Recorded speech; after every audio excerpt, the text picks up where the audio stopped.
100 நாள் 100 இலக்கணம். இன்றைக்கு 24வது நாள். கேள்விக்குள்ள போகலாம். சரியான நிறுத்தற்குறிகளுடைய வாக்கியத்தை கண்டறிக. நல்லவை வெல்லும், தீயவை தோற்கும் அப்படின்னு சொல்லியிருக்காங்க. அப்ப என்ன நிறுத்தல் குறி இங்க பயன்படுத்தணும் அப்படின்னு பாத்தீங்கன்னா, சிம்பிள். ஒரு உடன்பாடு கருத்து நல்லவை, எதிர்மறை கருத்து தீயவை, அப்படி உடன்பாட்டு வாக்கியம் ஒரு தொடர்ல ஒரு உடன்பாட்டு கருத்தும் ஒரு எதிர்மறை கருத்தும் இடம்பெற்று இருந்துச்சுன்னா அங்க என்ன இடம்பெறும்னா அரை புள்ளி இட வேண்டும். அப்ப எங்க இருக்கீங்க? அரை புள்ளி இந்த இருக்கு. அப்ப இதுதான் கரெக்ட். நல்லவை வெல்லும், தீயவை தோற்கும் அப்படின்னு எழுதணும். ஓகேயா? சோ அதே மாதிரி அரைப்புள்ளி இடம்பெற்று இருந்துச்சுன்னா அந்த தொடர் வந்து ஒரு தொடர் வாக்கியம் தான். இப்ப முற்றுப்புள்ளி இட்டோம்னா இது தனித்தனி வாக்கியமா போயிடும். அப்ப அரைப்புள்ளி இடம்பெறக்கூடிய தொடர் ஒரு தொடர் வாக்கியமா தான் இருக்கும். ஓகேயா? இதோட நிறுத்தல் கால அளவு, நிறுத்தல் கால அளவு எத்தனை அப்படின்னு கேட்டீங்கன்னா, நிறுத்தல் கால அளவு அரை மாத்திரை. ஓகே, நிறுத்தல் கால அளவு அரை மாத்திரை. அதே மாதிரி வேற எங்கெங்கெல்லாம் நம்ம வந்து அரைப்புள்ளி பயன்படுத்துவோம் அப்படின்னு பாத்தீங்கன்னா, ஒரு வாக்கியம், அதாவது ஒரு எழுவாய், ஒரு வாக்கியத்துல ஒரு எழுவாய் பல பயனிலைகளை கொண்டு முடிஞ்சிருந்துச்சுன்னா, ஃபார் எக்ஸாம்பிள் நம்ம என்ன எடுத்துக்கலாம் அப்படின்னு பாத்தீங்கன்னா, இப்ப கண்ணன்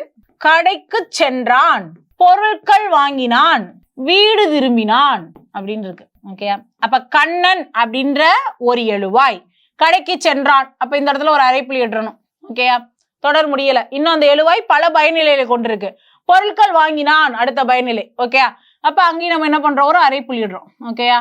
ரைட். வீடு திரும்பினான் முடிஞ்சிருச்சு சென்டென்ஸ். அதனால என்ன பண்றோம்? ஒரு முற்றுப்புள்ளி வச்சிடும். அப்ப ஒரு எழுவாய் பல பயனிலைகளை கொண்டு முடியும் இடங்கள்ல நம்ம என்ன பண்ணணும்? இங்க அரைப்புள்ளி இட வேண்டும். அதே மாதிரி ரெண்டு தொடருக்கு இடையில வந்து சுட்டெழுத்து இருக்கு அப்படின்னு பாத்தீங்கன்னா, ஃபார் எக்ஸாம்பிள் என்ன சொல்ல அப்படின்னு பாத்தீங்கன்னா, மலையும் மலை சார்ந்த இடமும் குறிஞ்சி எனப்படும், இது செழுமையான பகுதி அப்படின்னு சொல்றாங்க. அப்ப அந்த இடத்துல இது இடம் பெற்றிருக்கு இல்லையா? இந்த மாதிரி சுட்டெழுத்துக்கள் இடம், அது இது ஊல நம்ம இப்ப பயன்படுத்துறதில்ல. அதனால அது இது அந்த இந்த மாதிரி சுட்டெழுத்துக்கள் இடையில வந்துச்சு அப்படின்னோம்னா அதுக்கு முன்னாடியும் அரைப்புள்ளி இட வேண்டும். ஓகே? தோன்றா எழுவாய் வரக்கூடிய இடங்களையும் அரைப்புள்ளி இடணும். தோன்றா எழுவாய்னா என்ன? படித்தியா, படிச்சியா அப்படின்னு சொல்லி முன்னாடி இருக்க நபரை நம்ம கேட்கிறோம். ரைட்டா?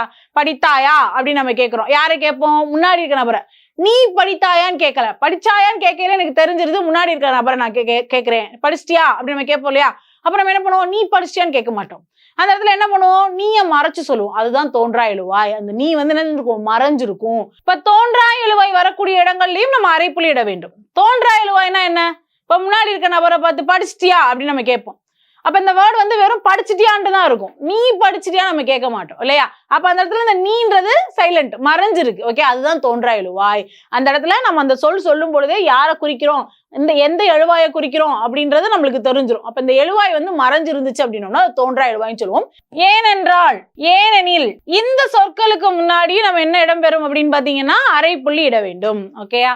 சோ உங்களுடைய இலக்கண பிழையை குறைக்க 100 நாள் 100 இலக்கணம் தொடர்ந்து கவனியுங்கள்.